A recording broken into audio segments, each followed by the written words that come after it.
Hey guys, it's Sam and this is Top 5 Wednesday. If you're new to Top 5 Wednesday, I will leave a link to the Goodreads group down below for topics and such. This week's topic is trends that we are tired of seeing. So these are trends in publishing or in different genres and like tropes and stuff like that that we are tired of seeing. Or cover trends. I kind of made it tropes or cover trends that we're just sick of seeing. So let's get into it. Number 5 is a pretty common one, and that is lost princesses. This is really common in YA specifically, and a lot of very popular book series have had the lost princess thing, and obviously like any trope, any of these can be done well. But the fact that it's oversaturated, and I feel like almost every story I'm picking up or seeing lately has this like lost princess element, is a little much. Like I'm fine with it if it's not predictable, but it's really hard to make it not predictable, because if you see this magical lost princess that everyone's mentioning that happens to be the same age as the main character, like what do you think is going to happen? It's going to be the lost princess. So it's just one that I see, and it's a twist that I always see coming, and I need them to kind of take a break from it. Number 4 may be a tad controversial, and again, it can always be done well, and there's always exceptions to this rule, but I'm kind of getting sick of the oversaturation of multiple POV stories, especially in YA fantasy. There's a lot that I obviously love. A lot of my favorite series have multiple POVs. It doesn't mean that I want them to stop completely, but I feel like we're getting to a point where almost all books that are coming out are at least dual perspective. And while that's fine, a lot of times I just don't feel like it's necessary. And a lot of times I feel like the voices get lost or the characters get lost. We don't get enough time with them as the series goes on. And it's just, multiple POVs is hard to do. And I don't feel like everyone should do them. But since a lot of the best series and the most popular ones right now have multiple POVs, a lot of people are doing it and a lot of publishing industry people are buying them. And it's just not super necessary. Like, I'm always going to read them. I love multiple POV stories. Some of my favorite stories are multiple POV stories. But I don't think that everyone needs to do them. And I don't think that everyone can do them well. So I like to see just YA specifically, and really like fantasy novels have a tendency to do this as well. Just get away from that. We don't need to have so many all the time. Like, it doesn't need to be the marker of every high fantasy story. Like, we can have you following one POV. It's fine. I promise it's fine. Number 3 is a book cover thing, and that is the ladies with swords thing. I feel like ladies with swords have replaced ladies with dresses, because for a while there in like, I think like the early to late 2000s, we were having a lot of just ladies standing in dresses for no reason, and now we're having a lot of ladies with swords.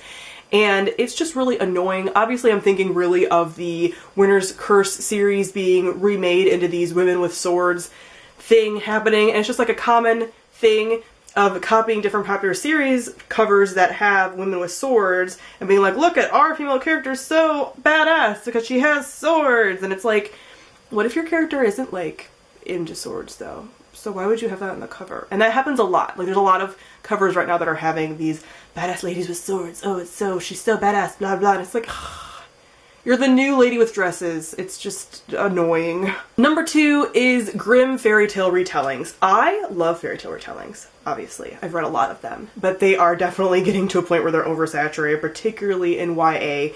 And it's just something that I'm just kind of tired. And obviously there's always people that are going to be doing it really well, but I feel like a lot of them have been done to death. I've seen so many Snow Whites and Sleeping Beauties and Cinderellas and stuff like that, and I'm just kind of over it. I do want to see different mythology, fairy tale, folklore retellings that aren't the grim fairy tales. You know, like I'm still really into that. I'm still really into retellings that are not that are either retellings of a classic book or are retellings from different cultures and stuff and have different folklore elements from other cultures that aren't Europe being represented. I want to see more of that. It's more interesting. It's just different. We don't see the twists come in because we're so familiar with these stories and they're so oversaturated at this point that a lot of times it's hard to write a story where you don't see the twists come in because you're so familiar with the source material.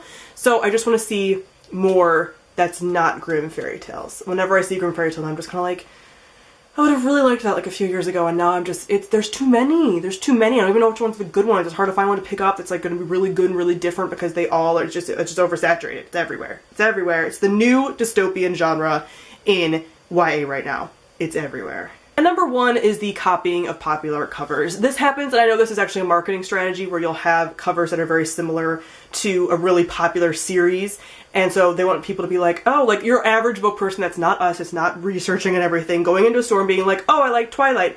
Here's the cover that looks kind of like Twilight. Or, oh, I liked Graceling. Here's a cover that looks kind of like Graceling. And it's like a comp title, obviously, but it's just lazy, and I've been seeing a lot. Like, I saw one recently that was one that is coming out soon that looks kind of like Red Queen's cover, which was such an iconic cover, and it's just like, stop.